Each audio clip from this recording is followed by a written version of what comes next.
today's Quick Talk edition, we have Professor Christopher Sier, UK Treasury's Fintech Envoy. Welcome to Economics. Thank you, Rush, indeed. Nice to meet you.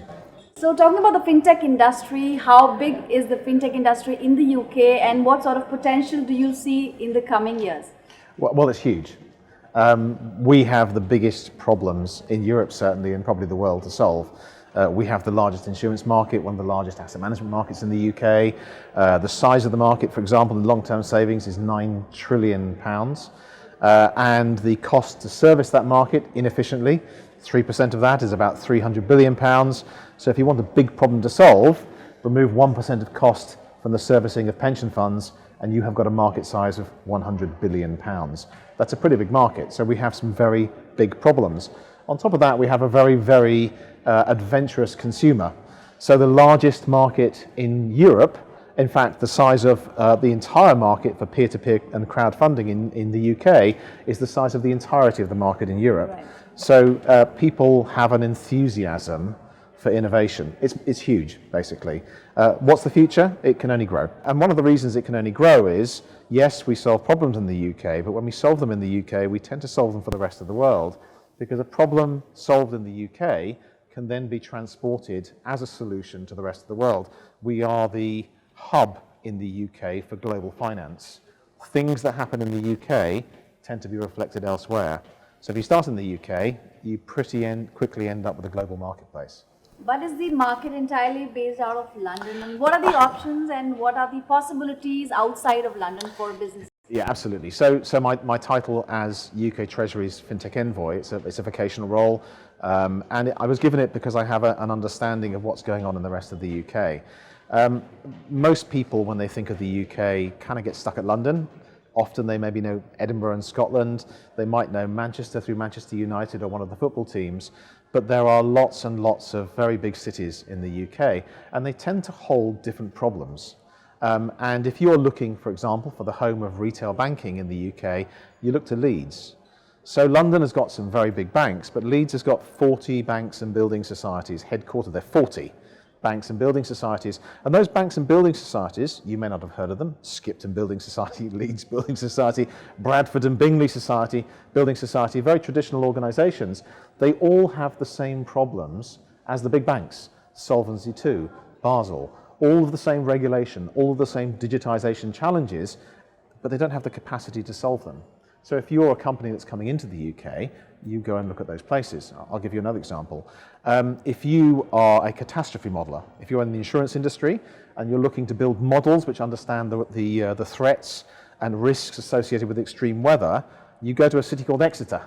Exeter is in the southwest of the UK, and it's the home of the Met Office supercomputer. There is more data on extreme weather events held in the Met Office supercomputer than anywhere else in Europe. So you go to find your solution there. And in fact, what most people don't realise is, whilst a lot of the very large companies are headquartered in London, Lloyd's Markets, for example, and all the big insurance companies, Aon, Willis, Mercer, and the big reinsurance industry is based in London, they will go to Exeter to get the capability they need. So if you're a startup coming in the UK, you probably want to start looking, London maybe, but if you do your analysis, you might decide to go and start in Manchester or Newcastle. Talking about startups, are there any incentives which the government is giving for new businesses and startups, those who plan to invest outside of London? Well, absolutely. So we've just talked about the Fintech Rocket Ships Awards.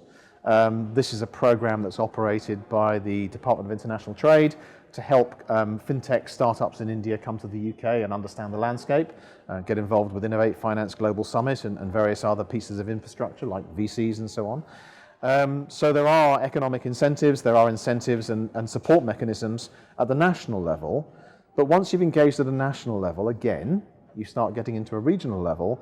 As a rule, regions have their own independent mechanisms for funding, rate relief, assistance with things like schooling if you're bringing your children over, assistance to help you understand transport and accommodation. All of these things also exist at a regional level. So it's worth really spending some time thinking about the organisations, but the first point of contact has to be your local Department of International Trade. And lastly, now that Brexit is official, how do you think it will impact the trade relations of UK with the other countries, especially with India?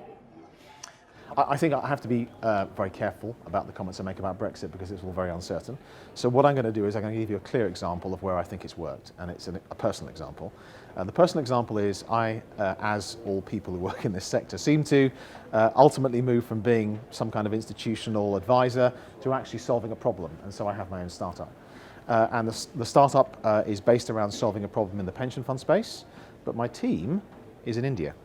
So what I've done is I've got the business problem in the UK and I've got the team in India. And in fact, so successful is this, we've been going now for 18 months, that last night we won an award. It's the Tech Nation Rising Stars Award, which means that we're not just the best fintech in the UK, we're the best technology company in the UK for 2019. So it's a massive achievement, and I wouldn't have achieved it if I hadn't got an excellent team in Bangalore solving my problems through the lens of technology. Just before we let you go, do you think technology is going to dominate the scene in the coming years also when it comes to businesses, Indian businesses, those who are setting up or expanding in the UK? Well, this is a kind of a tricky one for me to answer because what I recognize is that technology is very important, yes. Everybody wants to digitize, and many of the solutions exist through a digital framework. To give you the example I gave you earlier, the £9 trillion long-term savings market, the reason why it costs £300 billion to service that £9 trillion is because it's very inefficient, highly intermediated, in many cases manually processed. Now, the obvious solution to cut down that complexity and therefore that cost is through technology. But having said that, in financial services, sometimes it's about business process re-engineering, changing the business model, and that might not be through a digital lens. So I don't want to be as confident as to say it's all about technology. It's a lot about technology. But if you haven't got the business understanding as well, then you won't succeed. I've seen a lot of startups with lots and lots of tech capability try and solve some of these problems and fail because they fail to understand that the problem that they're solving is not one that needs to be solved. Okay. It was wonderful talking to you. Thank you very much indeed. Thank you very much indeed.